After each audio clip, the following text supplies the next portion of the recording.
En principio, a mí me ha tocado un poco cerrar esta parte del Congreso por la parte de este paralelo que se ha generado y profundizar un poco en algunos aspectos de desarrollo complementando lo que nos ha comentado antes Jesús, ¿no? Yo creo que, por tomar un ejemplo como cualquier otro, hemos tomado el ejemplo del sector público, ¿no? En principio, la filosofía de XBRL es la filosofía del dato accesible. Nosotros lo que queremos es etiquetar cada dato y, como comentaba antes Jesús, es tratar de que la capa de reglas de negocio esté externalizada. ¿Por qué? Pues porque evidentemente vamos a un entorno cada vez más volátil. Estamos ahora mismo con una instrucción de contabilidad del año 2004 para las entidades locales. Eso se solapa con la aplicación del Plan Contable del 2007 para las entidades públicas. En el horizonte vamos a ver la norma internacional de contabilidad para el sector público también.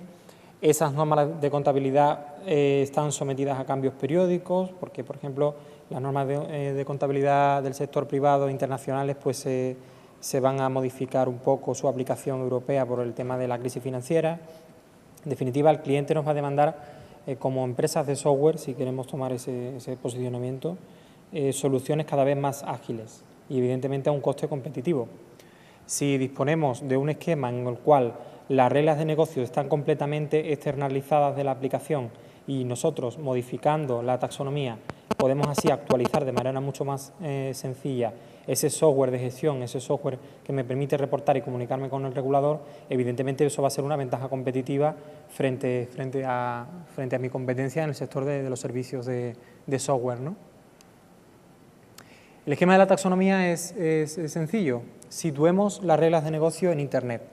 El regulador me va a dar el BOE y el BOE, pues evidentemente, será una visión en lenguaje natural de qué es lo que el regulador quiere de mí.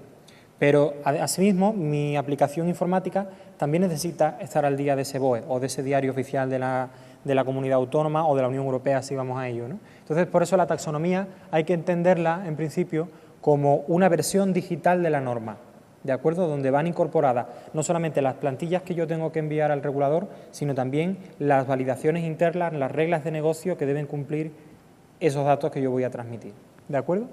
En principio, la taxonomía es un recurso gratuito porque XBRL es gratuito, estará situada en Internet y estará disponible para los diferentes agentes de la cadena. Aquí hemos representado dos pasos, pero esto evidentemente, como hemos visto antes en el esquema, pues implica a un montón de entidades que se comunican entre sí, la administración pública de manera interna también entre sus diferentes departamentos transmite información y siempre el informe XBRL, siendo único, siendo una pieza que no se modifica a lo largo de la cadena, que es única y que está libre de manipulaciones y de errores, de trasvase y de tal, siempre está referenciada a la taxonomía. En cualquier momento de la cadena es posible validarla, garantizarnos su coherencia, no solamente tecnológica respecto de XML, sino también de negocio respecto a la normativa que ha inspirado esa taxonomía.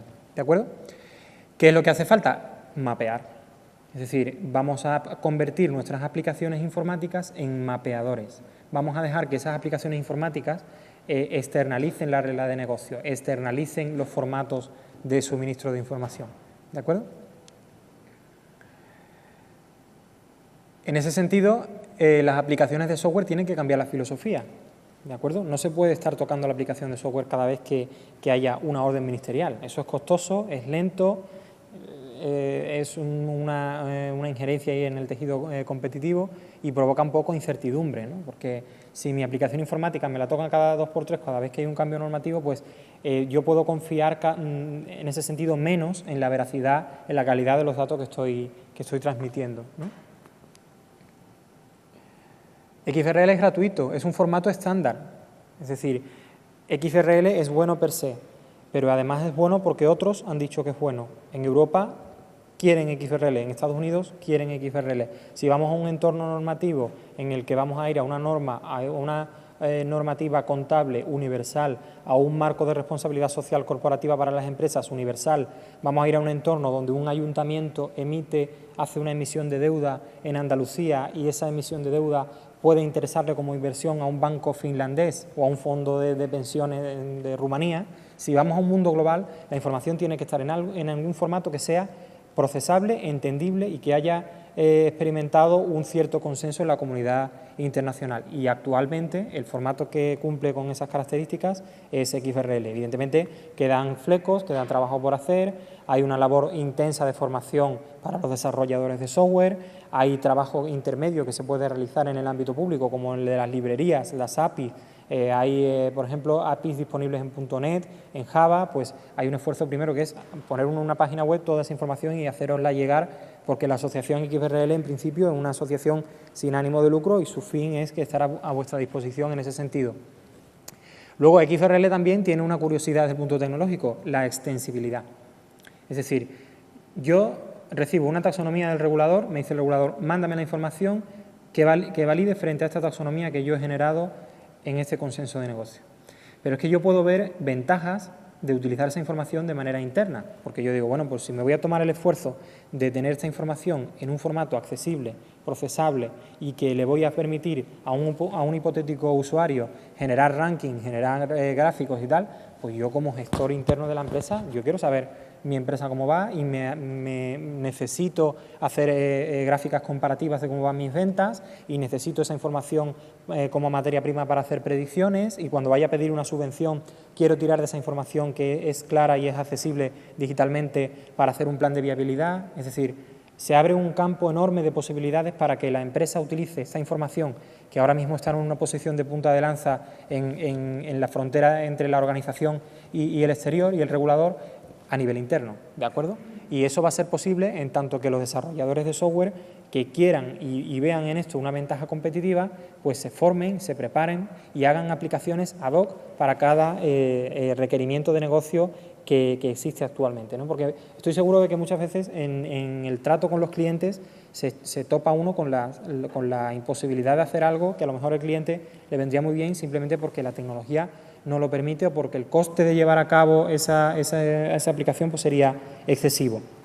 Pues ahora tenemos ahí un estándar totalmente extensible, gratuito, y además lo que generemos de puertas para adentro en casa va a ser siempre compatible con lo que reporto fuera, porque lo estamos haciendo a partir de una taxonomía que está reconocida a nivel nacional o en algunos casos también a nivel internacional.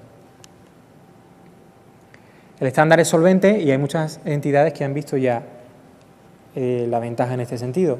La asociación sigue abierta para que se reciban nuevos socios. Ser socio de XBRL supone estar en primera línea en cuanto a formación, estar en primera línea en cuanto al desarrollo de taxonomías, poder pertenecer a los grupos de trabajo y de alguna manera estar en primera línea de la taxonomía antes de que se publique. ¿De acuerdo?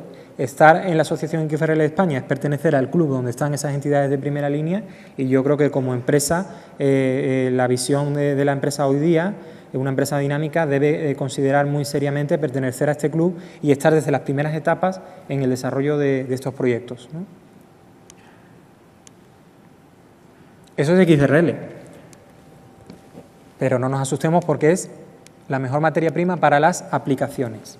Por tanto, hay que tener una especial sensibilidad cuando, en lugar de hablar, como en este caso, con desarrolladores de software o con personal de negocio especializado, estamos hablando con el usuario. Al usuario hay que contarle qué se puede hacer con esta información. Hay que ser muy sensible en la etapa de recogida de requisitos con el cliente para ver en qué sentido ellos necesitan gestionar información interna o necesitan facilitar su reporting externo, y no lo pueden hacer actualmente porque no hay otra tecnología, y sin embargo tienen a su disposición la tecnología XBRL para hacerlo posible, ¿de acuerdo? Entonces hay que tener claro que XBRL es una herramienta que está pensada